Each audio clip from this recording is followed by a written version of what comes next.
get that started. So we are on time.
Mark, we're coming up on 7 o'clock, so let me know when you're ready. I'm ready.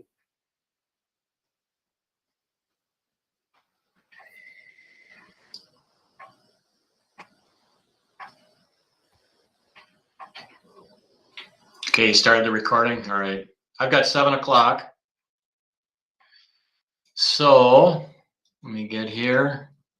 All right, it's 7 o'clock p.m. on Tuesday, March 8th, 2022, and I'll call the meeting of the Manitowoc Public School District Board of Education to order. Our first order of business is our Pledge of Allegiance.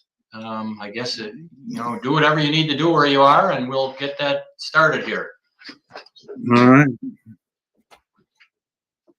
All right, I pledge allegiance to the flag of the United States of America and to the republic for which it stands, one nation, under God, indivisible, with liberty and justice for all. Okay. Thank you. Then I'll ask our board secretary to take roll. Colin Brunel. Here. Lisa Johnston. Here. Dave Nichols. Meredith Sauer.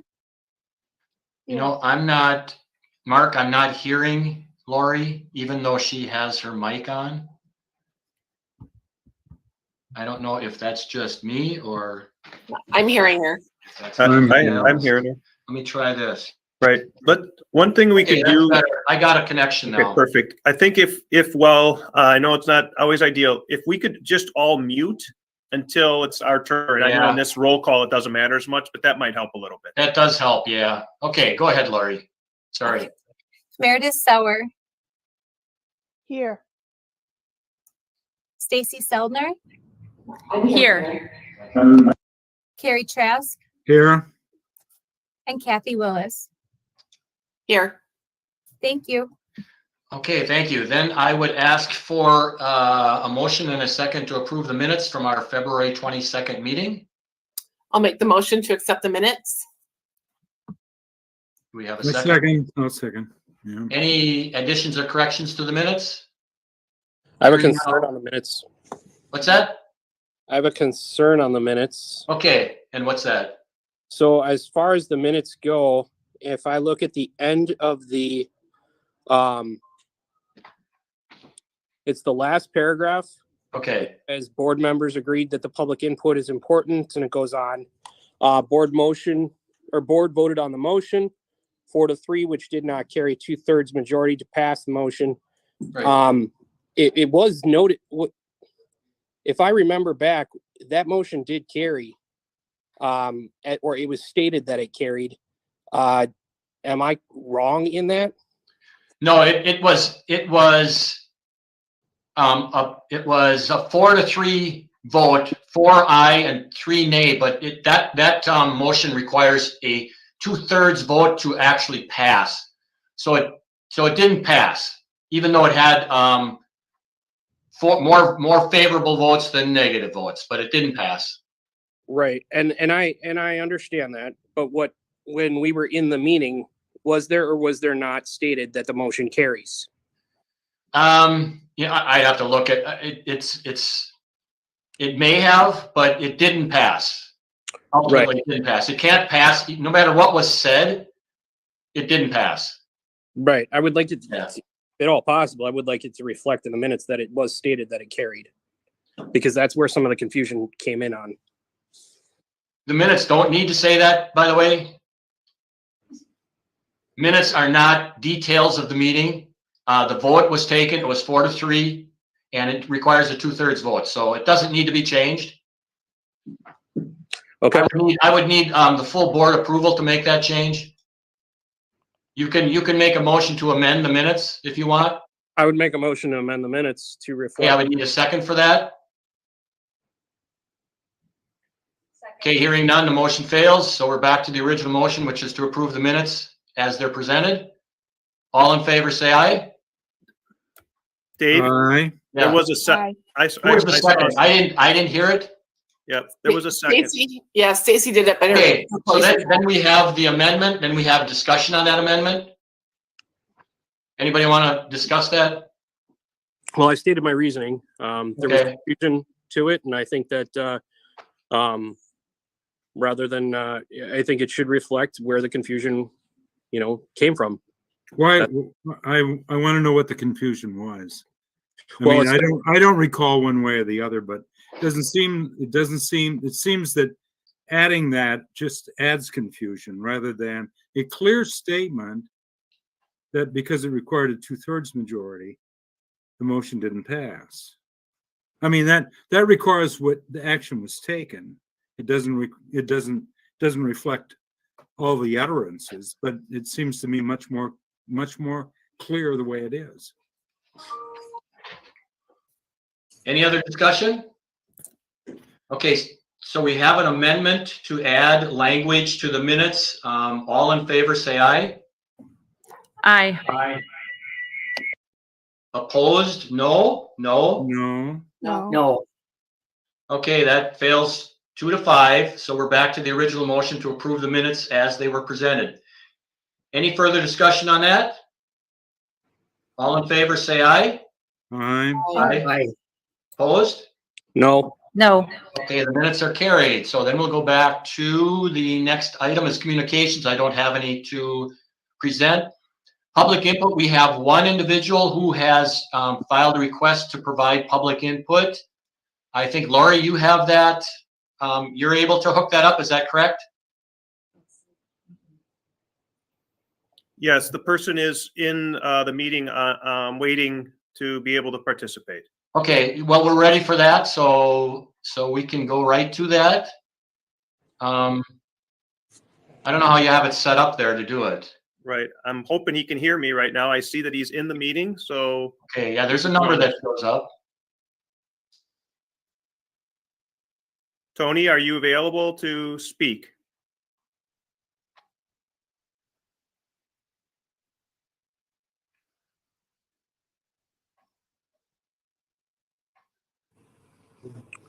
He's trying to hook up right now.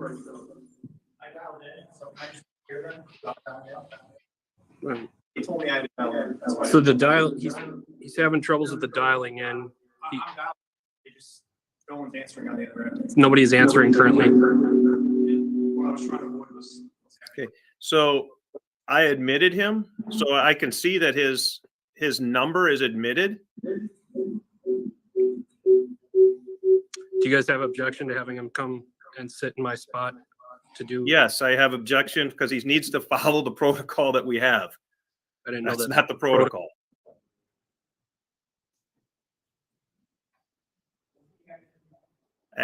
No, we can't hear you. Okay, so ask him to try again with the number that, ask him to hang up and try again with the number that Lori gave him, and I will try to dismiss him from that.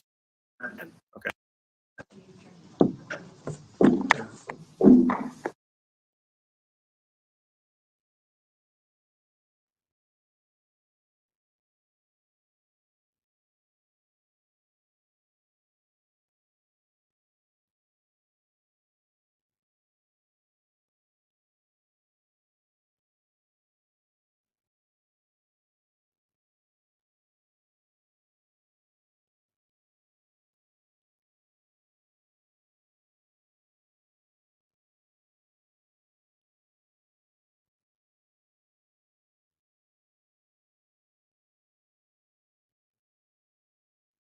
Oh, I just admitted, Tony, can you hear me now?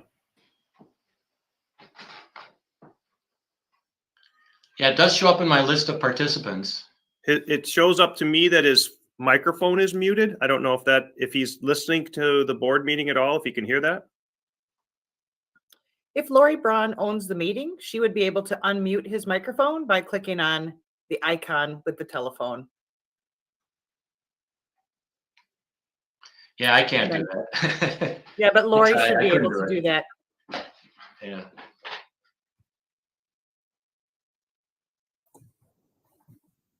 I don't believe I'm the owner of the meeting, Can you click on that? but I will try here. So go to, It's stated that Mark is the meeting host, so he may have to hover on the picture and press the microphone.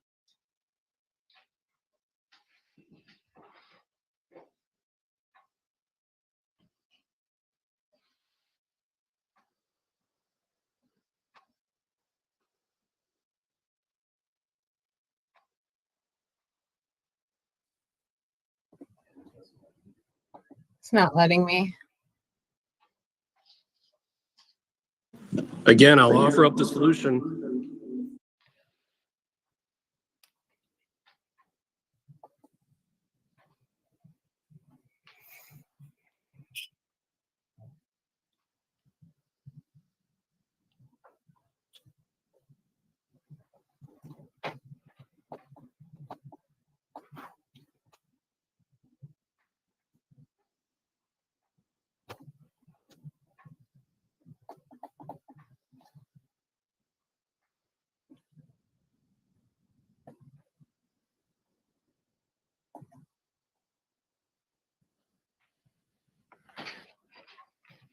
Colin, would you ask Mr. Vestelica to dial 686-4781 for me, please?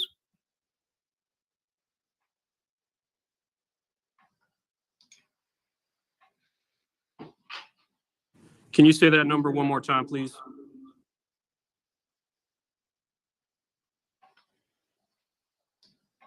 It's 686-4781. Sorry, I was on mute. 686-4781. Thank you.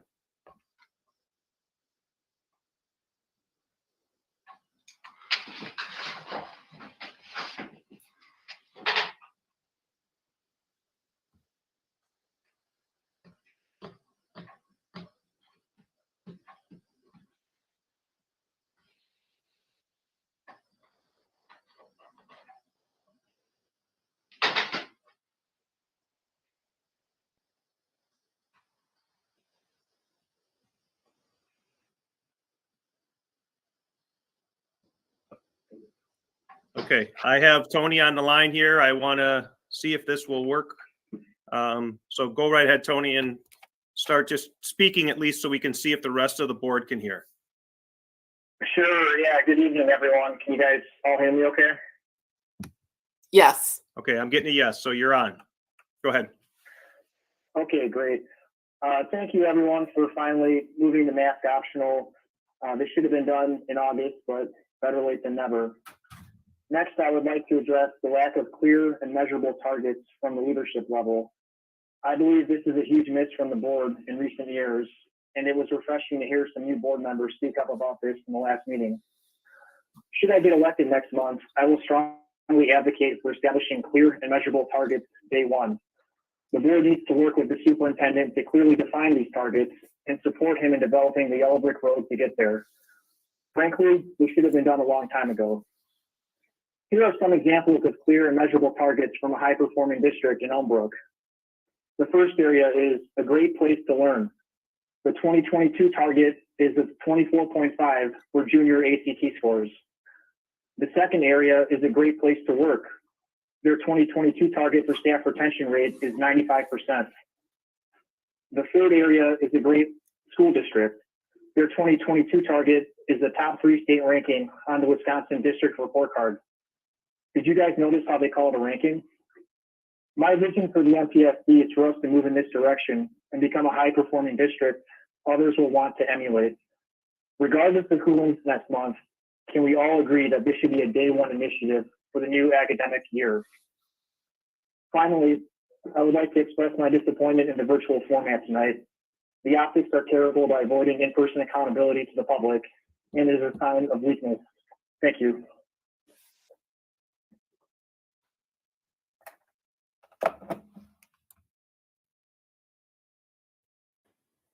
Okay, that was the end of the call. Okay.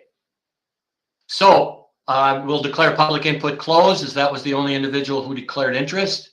And we'll move on to the report of the superintendent. And the first item is the payment of vouchers. Angela, that would be you. Hello. Yes, payment of vouchers was posted in board book. And for this round, we have accounts payable expenditures in the amount of $5,234,392.36. $922.62 in voided transactions from the system. And then payroll totaling $2,211,357.64 for a grand total of $7,444,827.38. So happy to answer any questions if there are any regarding the report. Any questions for Angela? Angela, I have one. Mhm. I noticed last month there was a bill for the training that happened on the one day. It was about $70,000, and then there's another one this month for $99,000. Do we typically spend that much on our in-service time? For this specific training, due to the large number of the process just that was, for training in general, the number of people involved, yes, that was a typical cost for the number of people involved. I think, Mark could maybe speak to this a little bit more. I think it was the first time that we had done a wide range district training like that. So that was, I think typically they don't get that expensive just because we train in smaller groups for more specialized reasons. So I'm not sure if Mark wants to speak more to that, but. Yeah, sure. There was a fee of, I want to say, I don't know exactly, but $30 per employee, specifically for the virtual, online, and the paperwork for them to be certified. And then there was another portion for us to get the 30 folks who did the advanced 8 hours of professional development to be trainers. So there was two different, one was internal trainers, and the second was the employee's certification to be trained. So that was those two costs. Thank you. Any other questions? Otherwise, I'd entertain a motion in a second to approve the payment of vouchers. I'll make the motion. Do we have a second? I'll second. Any further discussion? Hearing none, all in favor, say aye. Aye. Opposed? Okay, motion's carried. And then Angela, you've got the monthly financial report. Yes, so that was also posted in board book. Just for this month, looking comparison, a lot of the categories are very typical compared to last year. The only difference is we do see in some cases like for expenditures, some of our instructional staff, support services are a little higher. That will be some of that change due to our in-person instruction this year compared to what we were paying out at this time last year. Varied a little bit more due to being in the blended model or being virtual at this period of time, because we were just transitioning back 1 year ago during the month of February. So the food service, the Fund 50 of special note will just, that will always continue to be a little bit imbalanced, especially looking at this year, just because we're receiving a lot more federal dollars for those programs. So I guess the only other thing I would mention is sometimes when you look at like Fund 27, we wait till the end of the year or other periods during the year to make the transfers from Fund 10 to cover the amounts. So sometimes those percentages will look a little bit different. So, but otherwise things are trending pretty regularly for this point in the year. Okay, any questions for Angela on the monthly financial report? All right, then we'll move to the personnel report. Joyce, that would be you.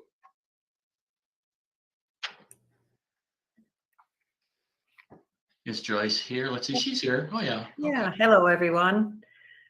All right, there would have been a personnel report that was uploaded on Friday, and then an addendum that was added Monday morning. So I will take any questions if you have any on either one of those documents. Okay, no questions. I would ask for a motion and a second to approve the reports. I move we approve the personnel report. I'll second. Any further discussion? Hearing none, all in favor say aye. Aye. Aye. Opposed? Okay, motion's carried. Thank you, Joyce. Then we'll move on to the director's report. I believe that is in board book. I'll turn that over to Superintendent Holtzman. Yeah, I'll just pause and see if there was any questions or feedback people had about director's report. Mark, are you going to talk about, it says you're going to address the in-service this Friday a little bit more. Is that now or later? That'll be part of the student behavior piece, which is the next piece. But yeah, I'll talk a little bit about that as well. Okay. I did have a question for Jason and Pam. They had listed that under the item on the horizon for Q3 check-ins with each private principal. Are you referring to other private schooling? Yes, we need to check in with our title private schools. Okay. We are the lead for private schools who receive Title I dollars. And Okay. so we will check in with them on a quarterly basis to make sure that we're serving their needs and addressing as part of equitable participation under title, that we are serving them as the best way can in terms of how they're using the dollars and reminding them to use the dollars. Oh, okay. Thanks. I thought that's what it was, but I wasn't certain, so I thought I would ask. And also, I have a question for Chris. First of all, I want to say congratulations on the sale of the McKinley building. But I was wondering about the municipal baseball field. Are we referring to the field that's directly next to Lincoln? And what kind of costs are going to be associated with the upkeep of that? How did that transaction happen? So the municipal baseball field is across the street south of the Rubik Field, the football stadium. And we haven't seen the paperwork for that from the city yet, but that's in process. And right now, I don't have a lot of information as to the upkeep or costs annually, but I'll be meeting with the city parks person in the next few weeks to go over some of that stuff and some of the equipment and look at some of the agreements that we have with our other stakeholders that are baseball teams in the city. And how did that come about that they're just handing over the property essentially for our care and use? How? Yeah, my understanding is that they we are the primary user of that facility, and it does cost money to keep it up. So they offered it to us to find out if we wanted it. And I think Mark was in a lot of the conversations with the mayor and some of the city council people. So I can't speak a lot about that. Mark may want to chime in, but yeah, I think it was basically because we're the primary user of it. Okay. Yeah. All right. Well, thanks. I wondered how Yeah, that came up. It's an unusual thing. Right. I would just add that right now we maintain the facility from the time the snow is done until middle of June when our high school students don't participate. So we currently send our folks over there to get the field ready, line it, drag it, do all those maintenance pieces. I think that from, a long range historical standpoint for the district, to have its own facility to play baseball would be multi-million-dollar cost. So, because we don't have a place to play baseball. That's the place, right? So because of that, we have an opportunity to just engage. Our costs currently are what our humans are, and we invest, Dave's budget invests to, diamond dry and lines and those kind of things, of which we would continue. But long range, we would have the opportunity to then take care of that field and then, continue to maintain it as it stands. Okay. Thank you. Colin has a question, I believe. Yeah, so as far as the municipal field goes, are we obligated to accept and take that property? I mean, without knowing what it's going to cost right now, I mean, for all we know, could be significant. I would not want to take on a property that's going to have significant costs to the district at this time. I mean, especially if we're able to rent other places or even that field, I guess, too. And yeah.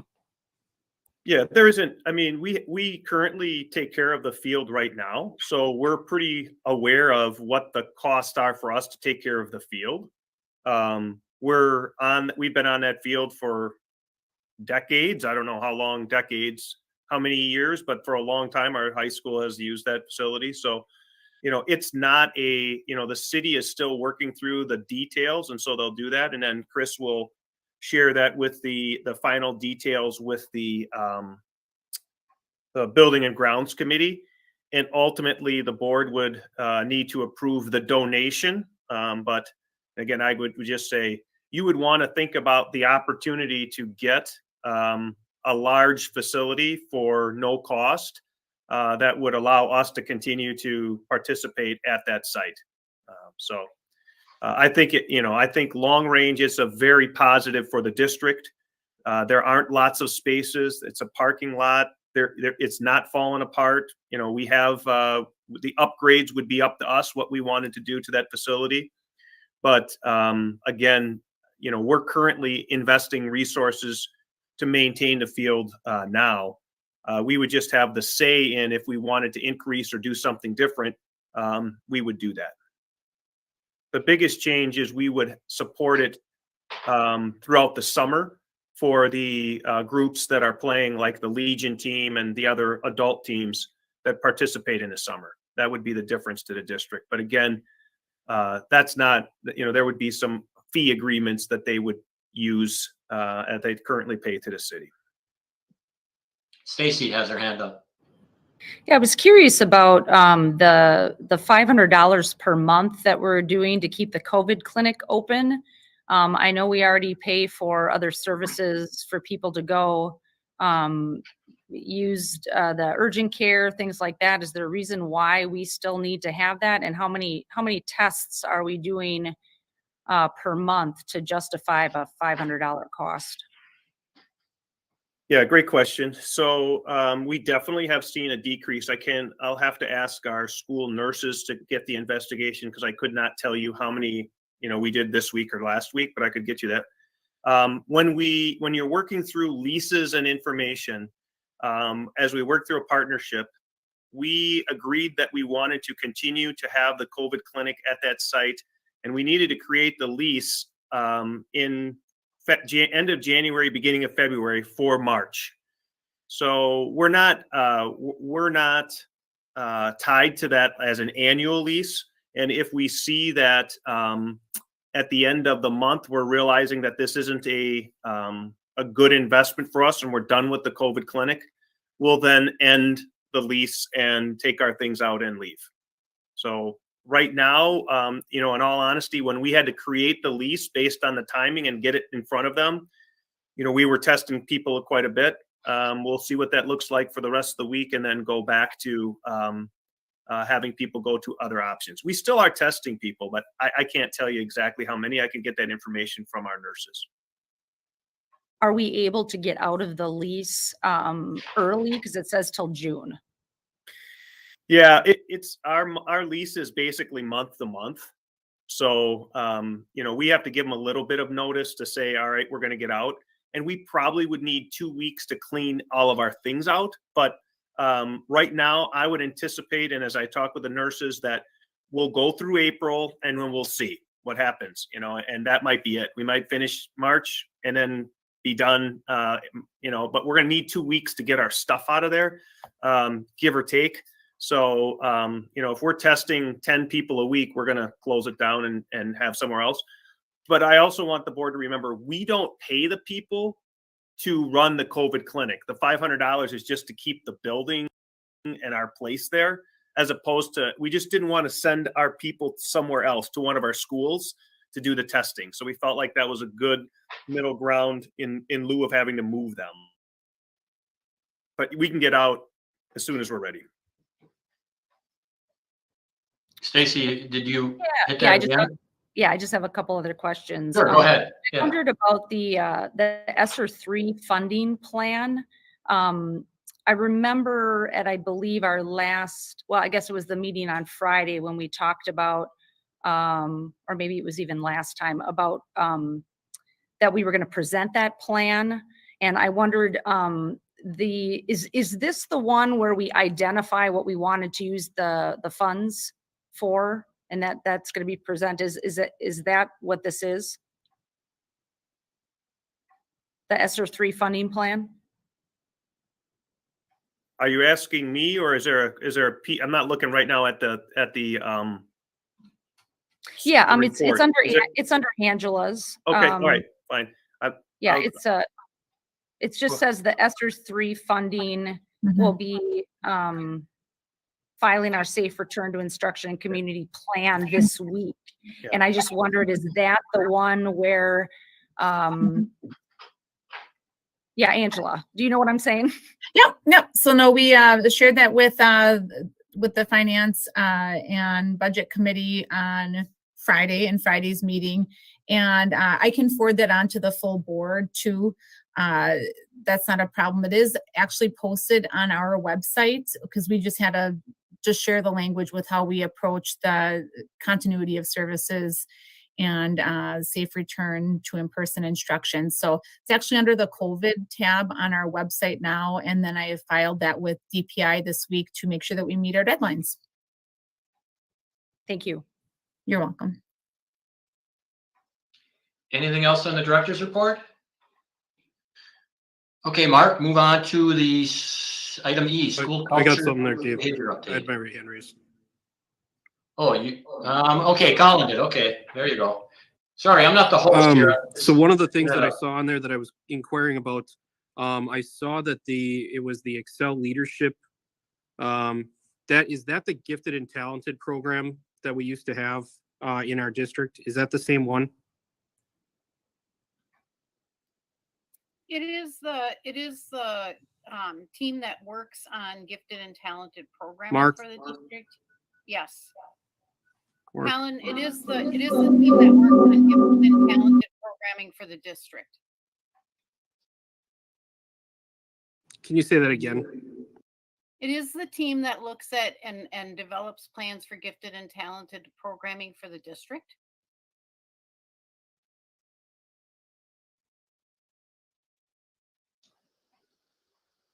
All right, anything else? Okay, then we will move on. Mark, that was the student behavior presentation you were going to make? Okay. Yeah, well, I wanted to first just kind of give an update and talk a little bit about where we're at with, processing with student behavior. I put in a director's report, some information about a program and an opportunity we have this Friday. But before I get to that, I just want to reiterate a few things that are happening in our buildings and in our district. So the board is aware of just some of the things that we're working on and what we continue to be establishing. So a few times in our conversations, whether that's at the board level or others, there were some questions that were raised specifically regarding what do staff members do when they've exhausted all of their opportunities to work with students. And so we made sure that we reached back out to each building and we asked them some very simple but very pointed questions. First, what do the teachers do when they've exhausted them? What's the number they call? And then the second piece was, what do they do if they can't reach somebody? And so each building was able to very quickly articulate, here's what the process is, here's what they're supposed to do, and here's who they call if in fact the office doesn't pick up, for example, and what they should do. Each building's a bit different. It depends on if they have, zero intercom, walkie-talkies, etc. But it all has, there is a system-wide process within our buildings where if teachers have exhausted their problems and they have some need, at times they may need to go to a buddy teacher. If it's an absolute emergency and they called zero, and again, when I think through the process, I want you to understand that if they're calling the office and the secretary's on the phone and the principal's in another classroom, it's possible that that phone call doesn't get answered at the immediate time that someone's looking for help. And so then they should have a second plan. And again, if that's an absolute emergency in the classroom, they should be working with their buddy teacher to make sure that they can get some additional adult help at that time. Many of our buildings have multiple walkie-talkies. So if it's in the building, they can use that to use their system to call for supports. And so we see that, and often if you're in a building, you'll see the walkie-talkies that either the building principals will carry with them, custodians, support staff, etc. So we've wanted to make sure that we had those at least targets clear. I think there was some questions about whether or not we were able to serve that, and we want to make sure that our buildings reiterate that at their building staff meetings to make sure that the staff are clear in their buildings. If it's new people or just remind people, sometimes what we think is clear in continued conversation might not be as clear or continued as we thought. So we want to make sure we have all those pieces in place. The second piece that I wanted to share with you is on our board, our building staff meetings, we continue to have processes to practice the nonviolent verbal intervention training that we've put in place back in January, I want to say 11th. And so we've created some target practices for our staff, specifically in the March, April, and May staff meetings to work through scenarios and talk about this language that they will use to help support that. We're trying not to add all kinds of new, but trying to continue to add to the toolboxes that our staff have very specifically to support their needs and the students' needs. And so those strategies will continue to be talked about in order to help support the students who are in their buildings right at this moment. The next steps that we've been working on is working very specifically on looking for what we call a multi-tiered or a multi-leveled system of support that we can acknowledge universally. And a small group of folks have researched with myself and looked at all kinds of different models. And this Friday, we have an in-service, and in the afternoon, I've invited about 25 staff members in the district, teachers, administrators, support staff, to learn about a organization that provides a framework called Safe and Civil Schools. And Safe and Civil Schools is a nationally recognized organization that helps provide supports for teachers to support students. And what we're looking for is this group of people to listen to what the opportunities that Safe and Civil Schools could potentially bring to Manitowoc, learn a little bit about it, ask some questions, and then have some conversations about, do we want to continue to investigate this model as a universal system of supports for our students and our staff, or do we want to stop and look for something else? And so we're really looking at a targeted opportunity. Like I said, about 30 folks. I did invite the chair and vice chair of the ad hoc committee, Dave and Kathy, so that they also could give us some feedback or at least take a look at that. Where the group is then to go out and have some conversations with their peers and colleagues about what they heard, what they liked. Again, gather some feedback so we can use this as a potential model for, is this something we want to do moving forward? The group and the organization has a number of different school districts that they've worked with. The outcomes that we're looking for would be, we want to improve the amount of students that are in the classroom, right? We want to reduce those in school and out of school suspensions or behaviors. We want to increase the teachers' appreciation for feeling like they have solutions and opportunities for our district. And in the end, increase our outcomes of our kids because they're in class more. Our teachers are more focused on the learning, that our outcomes will be better. It's not a strategy that we're going to start in August and by September we'll have it all figured out. It is a training process that we would have to commit to, and so that's why we're gathering a number of people to look at it to see if this is something that we're interested in. And then we'll talk about the strategies that they have, and we'll be able to bring that back to stakeholders, the board, and other members. Colin, yes. As far as the walkie-talkies, or the utilization of walkie-talkies for comms in those situations of emergency, do the teachers train to emergent situations and use of the walkie-talkies in those emergent situations? I know that was one thing that in my previous occupation we trained to, and saw that a lot of people did not have those skills because you have adrenaline that kicks in emergencies and so on. And verbal communication does not always happen as well as planned.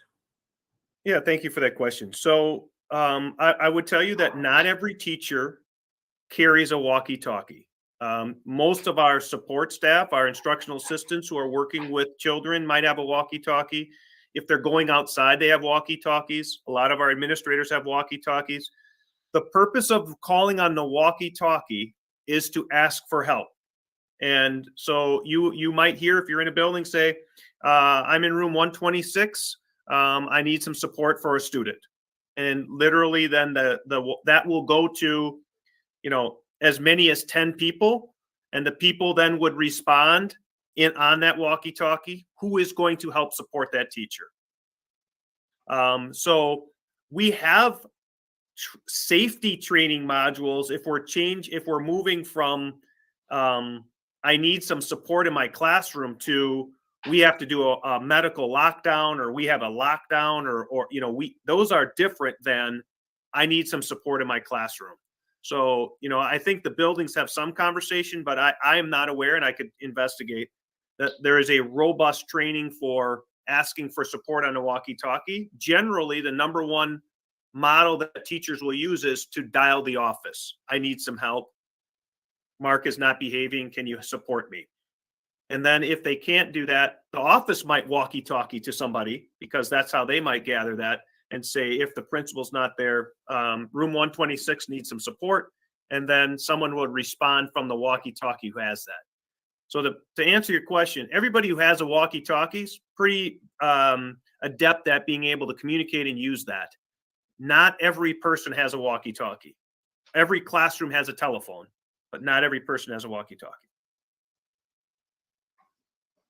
The reason that I had asked, because when we would do our drills, it was almost always you'd have everybody weighing in on what they saw, what they did, and everything else like that.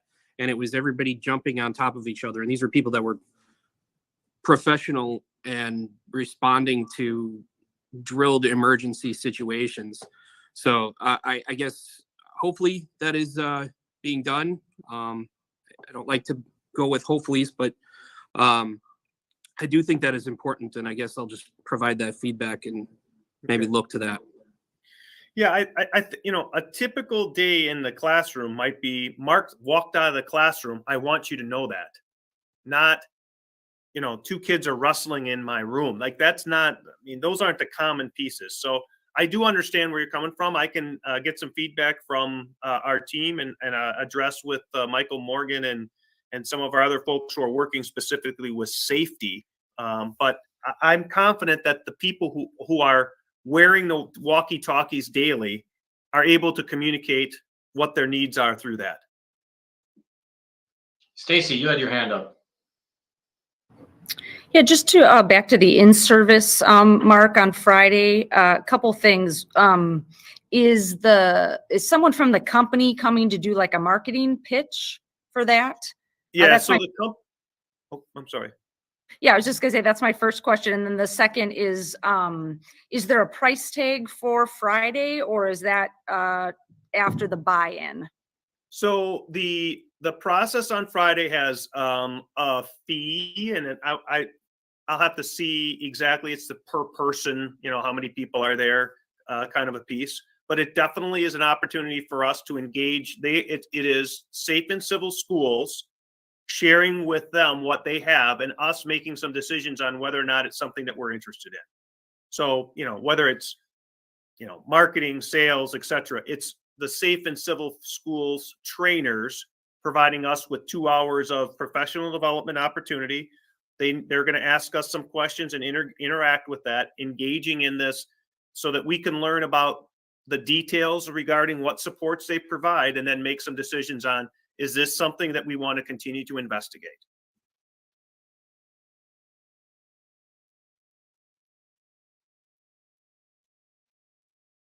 Thank you. Yes. Any other questions? All right. Yep, Mark, one the more, next- Dave. Hang on a second. Colin's got a question. Okay. Hey, Yeah, ACT Colin's got his scores. hand up. All right. The ACT scores, they took those today, correct? Yes, our high school students took ACT assessment today, and we'll have some makeups the rest of the week for people who missed. But yes, today was our that's on the next piece, district activity update. Oh, okay. Sorry about that. It's all right. Then I'll sit tight. Go ahead with that, Mark. All right. Hey, lots of great things going on in our district. Just want to communicate a couple of those. March is Youth Art Month at the RAR West Museum, and the RAR West Museum is open from 10 to 4 Monday through Friday and 11 to 4 on the weekends. And I'd say 100, but 99.9% of the artwork in the RAR West Museum is Manitowoc Public School District student art. And I had an opportunity to go through it on Friday and poke through there again this week. If you haven't had a chance to do it, it's amazing. Our art teachers are also putting together some videos that we'll share out on social media, and I'll make sure you can get a copy of those through that. We are so grateful for RAR West because they take down everything, and the entire museum is Manitowoc Public School District student art. In addition to that, there are 3 billboards in our community that a high school student, a middle school student, and elementary student get rewarded from Youth Art Month. So I've seen one of them, it's near downtown. I haven't seen where the other 2 are yet, but as you drive around for the month of March, you'll see the showcased winners of high school, middle school, and elementary school. Their contest winner of Youth Art Month, and it's really a pretty amazing piece.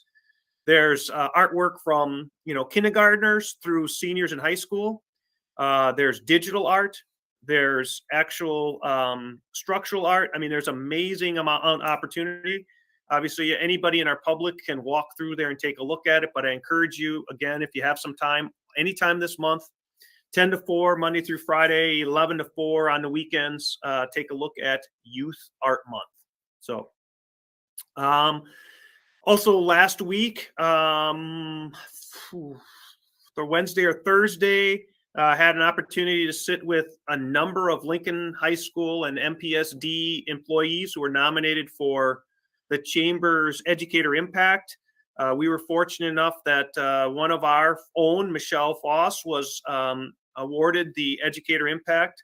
Michelle's a teacher at Lincoln High School, works with our students, and specifically with our students are working with our youngest children in child development, does some training for kiddos who are working with little ones and thinking about a career in early childhood. So again, a very amazing award for her. And really kudos to, I should take a peek at it, but I want to say 8 others who were nominated for that Educator Impact. So that was awesome. The week before that, one of our students at Lincoln High School, Leah Haley, was nominated and awarded the Citizen of the Year through the Noon Rotary and our Firefighter of the Year and Police Officer of the Year locations. And again, just a wonderful young lady who has donated and dedicated a much of her time to raising awareness and funds and collecting food for those who are less privileged than herself. And really, not just this year, but throughout her entire high school career, she's been an advocate supporting many of our food pantries and serving the needs of many of those folks who are less fortunate in Manitowoc. So really another great opportunity. 2 more quick things, lots of things going on. Our 8th graders had an opportunity in March, I want to say the 4th, so last week maybe, they visited LTC on their career pathway, and at the end of the month, the rest of them, so we can't send them all at once because there's too many. But again, just another opportunity for kids to go through that academic career planning and learn a little bit about what careers might look like before they get into high school. So that was pretty awesome. Colin mentioned earlier that our high school kids were taking the state assessment today. And our high school does a great job of trying to create small class sizes, training all the staff members. And our kiddos then took that assessment. The student that, sometimes we have to catch up a few folks who are absent today and need to get done tomorrow and the next day. And our Lincoln High School staff will do that. We see March and April as the time when our students are taking part in some of these state assessments. As you know, we won't get that overall information back for a number of months, but our students, we do everything we can to make a positive environment for our kiddos to take those assessments. So I think that was just a couple of great things going on in our district. Yes, Colin. Thank you for touching on the ACT scores thing. Just a question. I know you said that that information is made available to us. About how long is it till that is available to know where we were testing at as a district? That data So won't be available. Oh, go ahead, Pam. I was just going to say that data isn't publicly available until typically later in the fall when the school report card comes out. Families and students will get their score reports before we as a school district will actually get the data to look at for building leaders to plan around action plans and their focus for the year. And then the public information comes out. Typically it's around November. Early November when we would get that public release. Thank you. Thank you.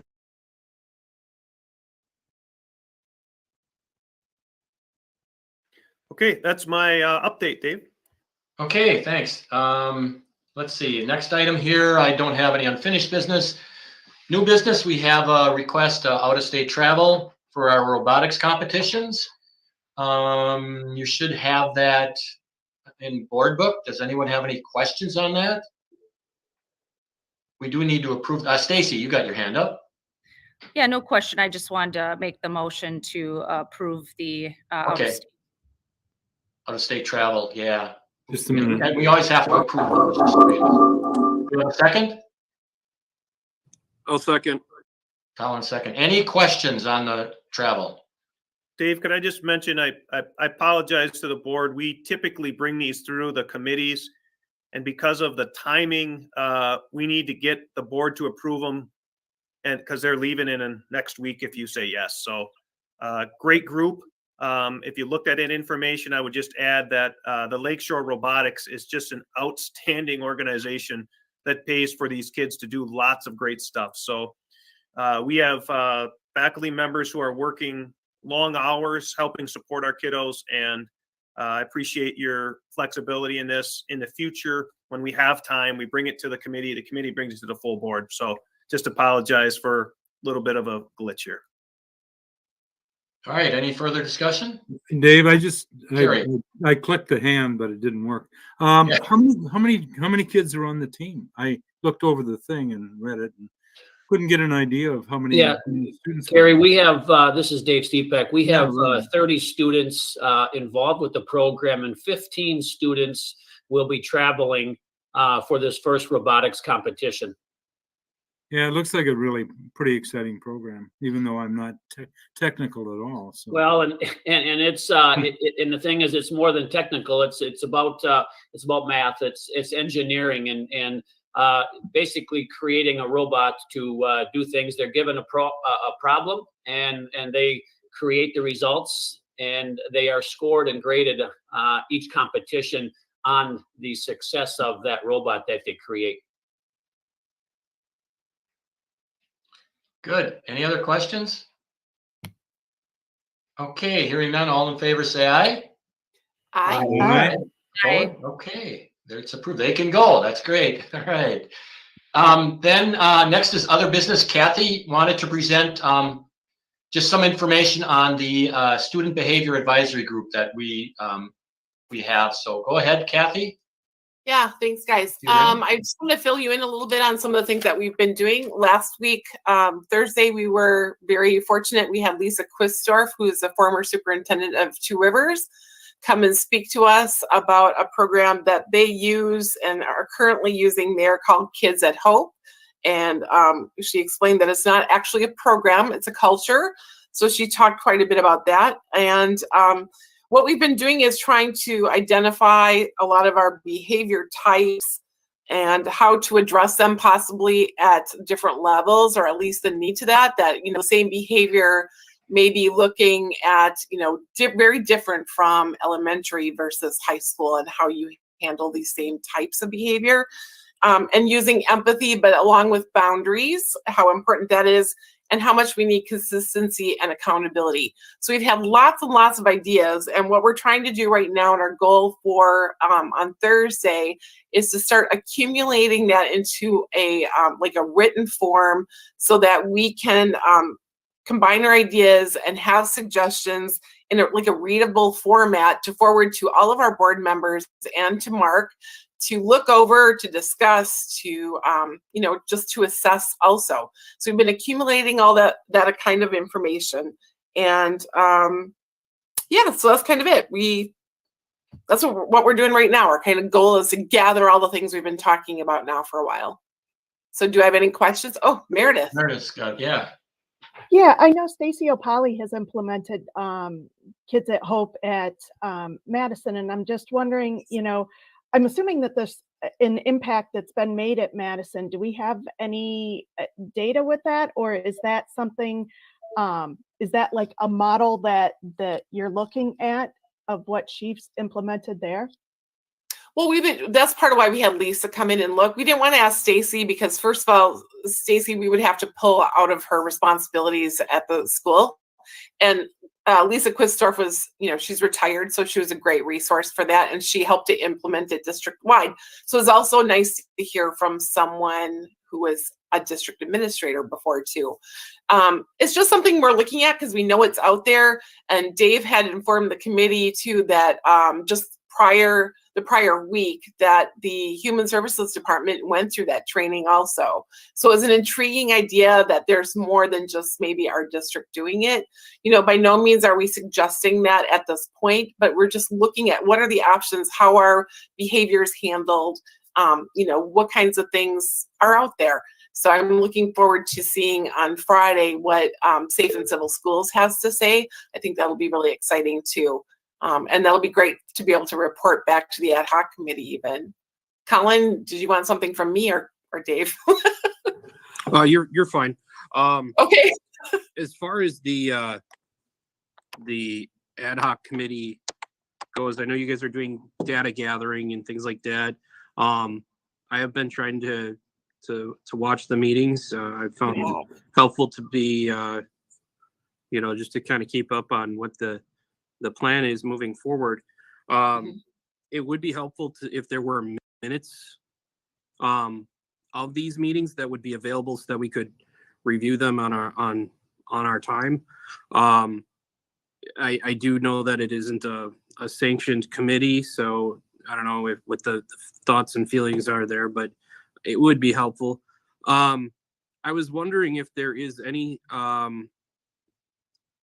given the email that we all received this past week, based on, without going into too much detail, is there a plan that is looking to be implemented from this committee to provide the district and the staff as well? Well, I would say right now it really is gathering of information and writing out like what kinds of behaviors there are, maybe things that how it can be dealt with, maybe possible programs, but in a written, readable format so that it can be dissected from say board members and from our superintendent. So, by no means do we have power in any kind of way. And in regards to minutes, I understand what you're saying and why it would be great. However, this is a group of people who we have 5 former teachers, 3 parents, and then Dave and I have been doing it. So, and what I'd be afraid of is that it would really change the flow of ideas, because right now it's about an exchange and talking about things and the issues that we see, in our district. For example, like when we talk, more things just come out, right? The more we chat. One of the things that Dave had noticed too is, because we've talked about phones being an issue, what kind of phone behaviors are associated with poor phone use. And so we went back, Dave found that our electronics policy has not been changed or looked at since 2009. So it's time that be addressed. So that would be something we would move forward to, say, the board and to our superintendent, say, look, we should really look at this again. I mean, 2009, I think I still had a flip phone then, and I don't think I had the internet, so it's very different now than it was 13 years ago. So those are the kinds that we want to say, hey, these kinds of things should be addressed and looked at. But again, we don't have power in anything. So it's just an idea of it's a group of community members coming together, talking about saying, hey, what can we do? What suggestions do we have? Colin, I haven't taken minutes. I don't know that I've sent them all though to Lori, to the board secretary. So I do have them. Tomorrow I'll go through them and send them all to her. I know he Thank takes you. notes. Yeah. I also wanted to when you guys identify, obviously that policy needs to be updated, hasn't been updated since 2009. Is that going to be put on the agenda or a committee or something to address that shortfall and that gap so that we can address that as soon as possible? Or is it, what's the game plan there? Well, we just came up with that on Thursday that we noticed it. So I would say right now, typically I think in the past, this was before I was a board member, wasn't there a policy committee, Dave? Yeah, we regularly went over policies. We haven't done that probably since we started the middle school change. Once we started that, that is something that kind of got put on the side because we were dealing with the middle school issue, and then we had COVID.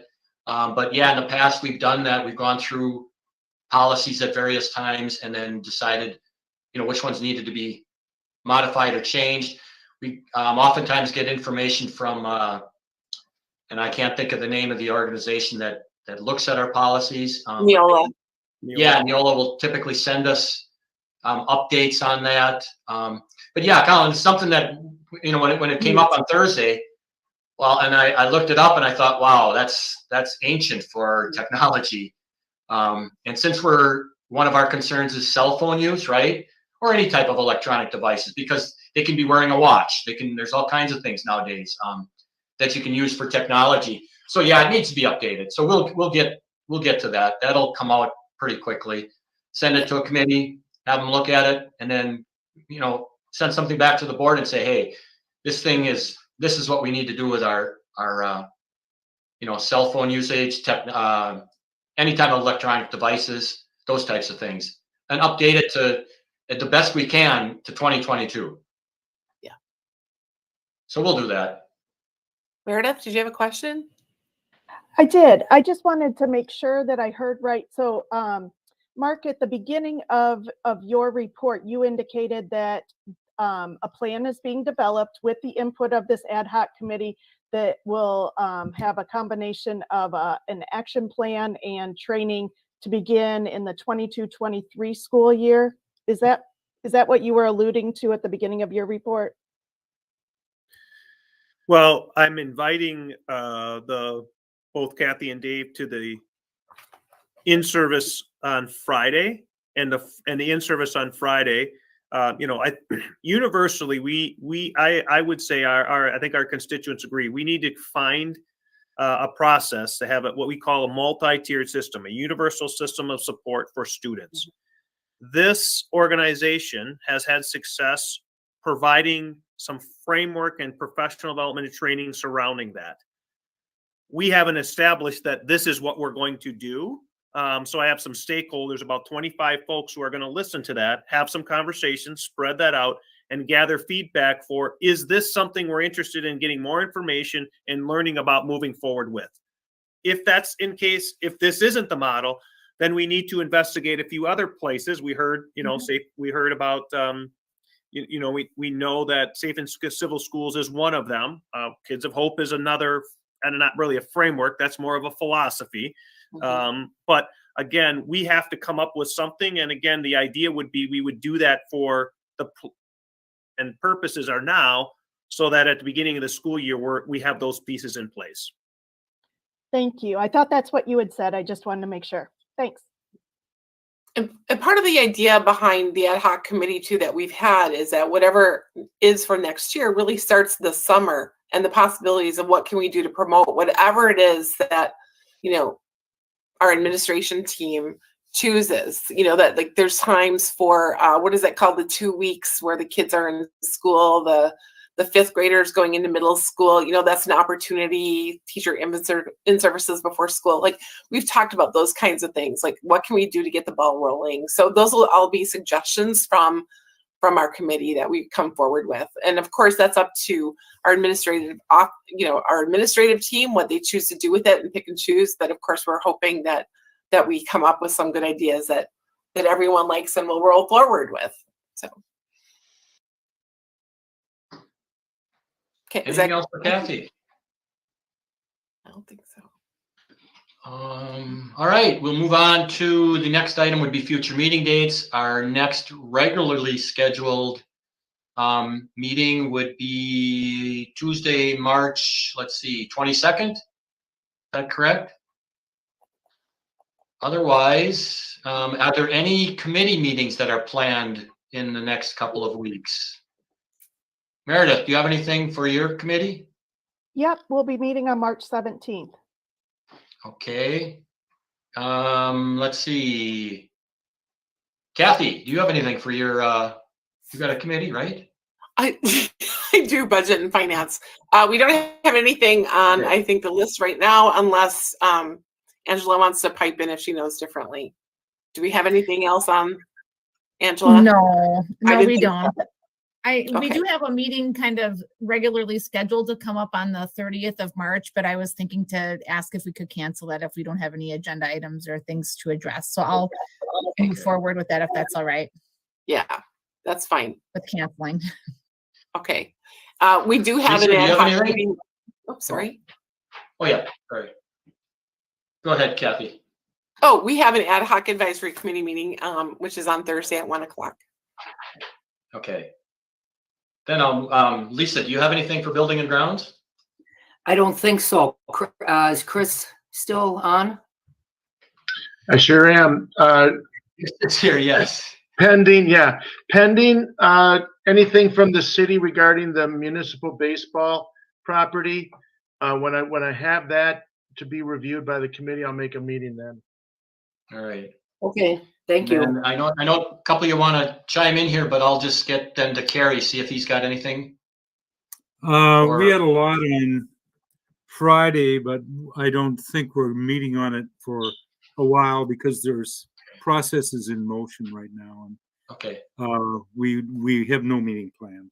Right. Colin, you had your hand up first. Yeah, I would like to make a motion that we return to in-person meetings effective the next meeting. Do we have a second to that? I'll second. Okay, discussion. I'll Anybody speak want to my discuss motion. that? Go ahead, Colin. Yeah.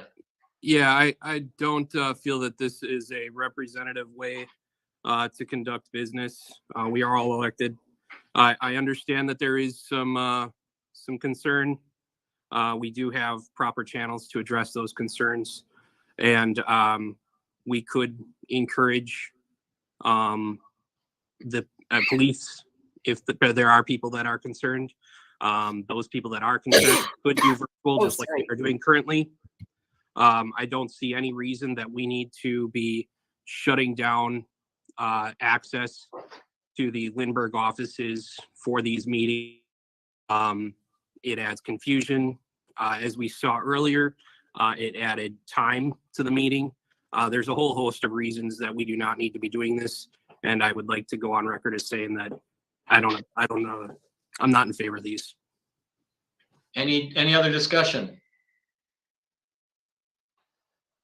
Of course, our meetings at Wilson have been the longest meetings we've had since I've been on the board, Colin. So. Can you repeat that? I didn't catch that. Yeah, our meetings at Wilson have gone longer than any other meeting I've ever had since 2013. Yeah. The reason that we went virtual is the disruptive behavior that's been occurring at our meetings. We've had to shut down a couple of meetings. I talked to law enforcement, and the behavior that occurred at our last meeting is unacceptable. The choice that I felt we had was to either add security or to go virtual. And I chose virtual as a safe platform. So regardless of what the vote is tonight, that's why we're meeting virtually. Carrie, you wanted to speak? Yeah, I really prefer the in-person meetings, but I respect the people who feel pretty threatened by what's been happening. And I think until we get a kind of an understanding that, there's got to be decorum. I mean, we can't just have mobs of people come in and be disruptive and be threatening and do the same thing meeting after meeting after meeting. I mean, I just think that I would defer to their sense of well-being. But I would like to have in-person meetings. I think it's just better interaction and probably better meeting business. But really, it's we're in a hostile environment here. We have to be sensible, I think. Anybody else? I'm not going to support the motion because I'm not going to support a mandate that we meet in person. I'd like to have the option of meeting in person or virtual or any other means that we can come up with. I think that should be left open to whatever the environment is at the time we need to make the decision, rather than requiring us to meet in person. So I'm not going to support it. Colin, you are up first. Yeah, so my motion isn't to mandate in-person meetings. My motion is to allow in-person meetings. It was requested to utilize the Lindbergh offices and it was denied. So I would prefer that we have the accessibility to the public. Not everybody has internet. Not everybody has a computer. You know, the library, you could say that that is an option for those people that don't have those things. It's not a good option because that library closes at 8 p.m. And right now it is 8:12 p.m. So they would not be able to access that there. We do need to have meetings accessible to people that don't have these resources as well.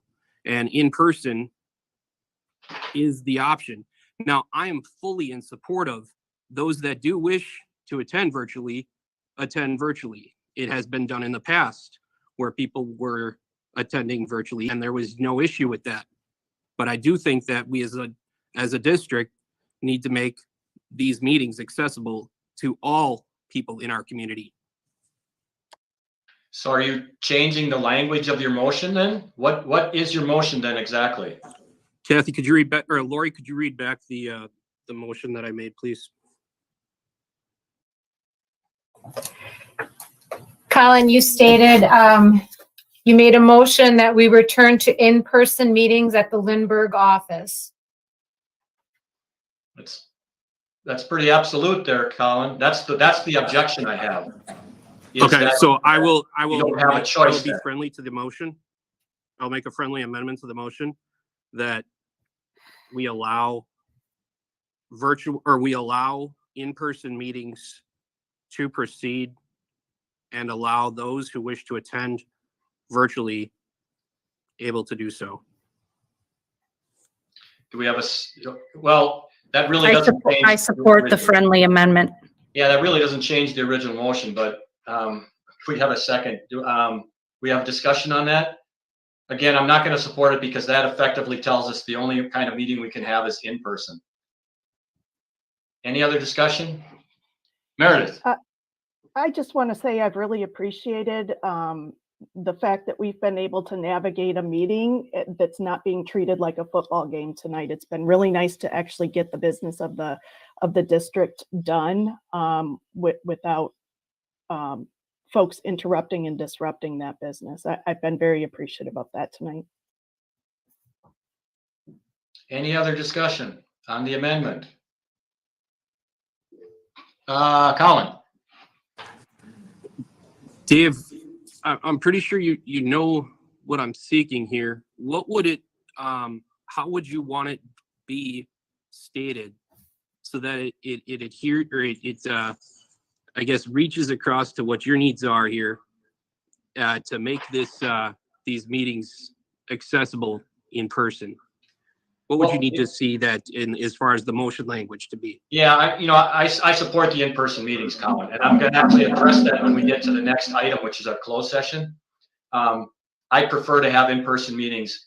I've just gotten a lot of feedback from people who've either attended meetings or who have not wanted to attend meetings because they're concerned with their safety.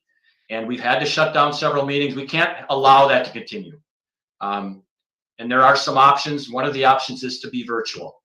Another one is to hire security. I don't like that idea. I don't think a school should encourage any more security than is necessary. But I just don't want to approve a motion that requires us to meet in person. That's the only thing. I just want to have that option if necessary. But right, and that was I just don't want to. I don't want to fix it as saying, well, all our meetings have to be in person. So I don't know. I don't know exactly how to state that either. Right now, we don't have any language that requires us to meet in any type of setting. But then virtual never was available, right, until really a couple of years ago. And now it's become far more popular, but it's not necessarily the best way to meet. I completely agree with that. I'd rather have an in-person meeting, but I don't know how to I don't know how to modify the motion to say so that I'm comfortable with it. I just want to be able to decide prior to the meeting that, it's better if we meet virtually. So, and that's the option that any board president and the superintendent have, is to make that decision. So. Well, call the question. Well, if you call the question, then we need to vote. We need a second on that. I believe Second. Stacy seconded it. Okay. In order to support that, we need a 2/3 vote. That ends discussion. All in favor, say aye. Aye. Aye. Opposed? Okay, that's approved. Okay, then let's vote on the motion. All in favor, say aye. Aye. Opposed? No. No. No. No. So how many, maybe Lori can figure that out. What was the vote? Well, it was Colin and Dave? Stacy. If I could just, on the bottom of the screen, there's Yeah. a little hand that people could push. Yeah. And you could count that. Is that easier for her? I think so. Yes, yes, please. Okay, push that little hand if you're in favor of the motion. 2, is anybody else? Okay, if you're against the motion, now press the hand. Okay, the motion fails 2-5. So we're back to where we were. Again, I prefer the in-person meetings as well, and I'm going to be discussing that in our next item. Any other things with we got our meetings set? Okay, so then we have a closed session planned, and because it says that we will vote to convene, we're going to have to decide whether or not we want to. My position on this is that this is definitely something we should meet in person on and not do virtually. The kind of information we're discussing is best discussed in a face-to-face meeting. I know it means we have to set up another meeting. It might only include the closed session. We'd have to open it and then go into closed session. But that's clearly for me something that we need to discuss face-to-face. So we need a motion to either not go into closed session or to go into closed session. I make a motion that we go into closed session. Okay, we need a second to that. Anybody want to second it? I'll second it. Okay, then we need a roll call vote as to whether or not we go into closed session here or we delay it to another meeting. So Lori, you'll have to take that roll call vote. Dave, Lisa has her Oh, hand up. Lisa, you got your hand up. Okay, sorry. No, I don't have my hand up. I'm sorry. Okay, and just take it. There, it's gone. Okay. So Lori, you would have to do the roll call vote for us? Correct. Colin Burnell, Aye. Lisa Johnston, No. Dave Nichols, No. Meredith Sauer, No. Stacy Seldner, Yes. Carrie Trask, Absolutely not. Yeah. Kathy Willis. No. Okay, so that fails, but we do need to discuss the issue that the closed session applies to.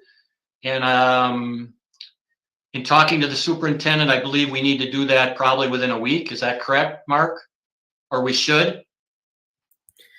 Not Yeah, I'd something like we want to, put off? I'd like to try to find something between now and next Wednesday, Thursday at the latest. Okay. Okay, so what can we come up with for a meeting time or date? It would just, the only item on the agenda, other than that we'd have to start an open session, would be the closed session. Right. I just have Dave, a I would- comment. Oh, go before ahead, that. Stacy. You have to meet in open session to go into closed session. Right, I So mentioned how that. how is it safe to be in open session that day? We're gonna be in person and we'll just open the meeting and then immediately go into closed session. That's how it works. And what if somebody storms the room at that time? Are you concerned that someone's going to storm the room? Have you got any information that someone's gonna do that? You just said we couldn't have in-person meetings, so I'm not sure how we're gonna have one. That's all I'm asking, how you're gonna keep me safe. Okay, Stacy, I never said that we would not have in-person meetings. In fact, I stated that I favor in-person meetings. All right? So I never said that. But you If have someone were to storm the room again, I'm suspended- going to call law enforcement. It's as You have simple as that. you have suspended the meeting until it's safe. Why is it safe in the next 7 days to meet in person? Because you have to be in open session to go into closed session. Can In you closed explain session, we can go into a secure location. If we have to. I'm not anticipating that we have to, but we may have to.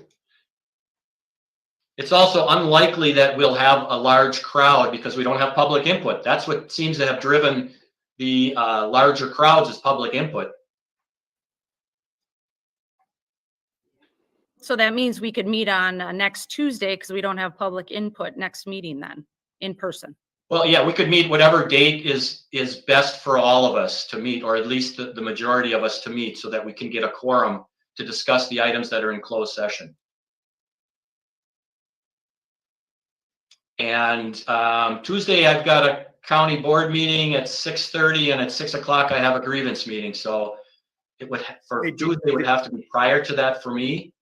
Dave, could I suggest that I work with Lori on working with the board members? We'll send out like a doodle poll and ask board members to participate, and then we'll pick one that we can get the majority of the board members there.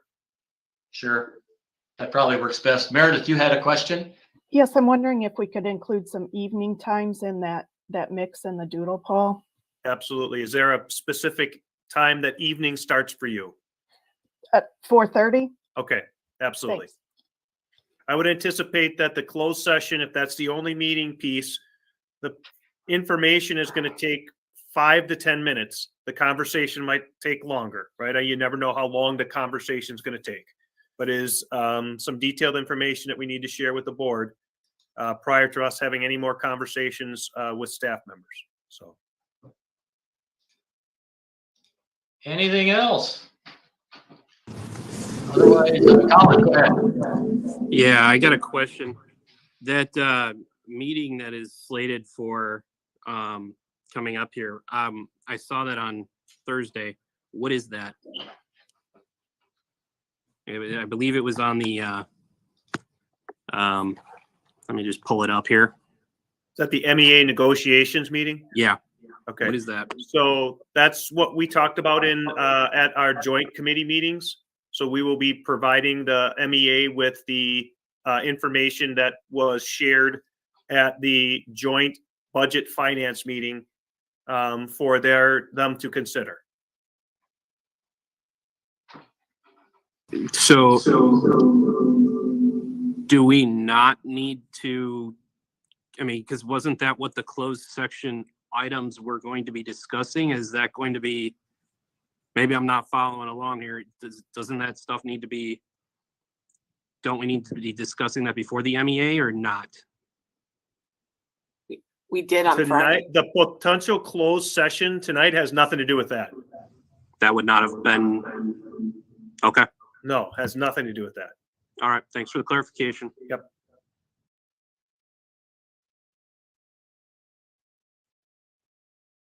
If there's nothing else, I would entertain a motion and a second to adjourn. So moved.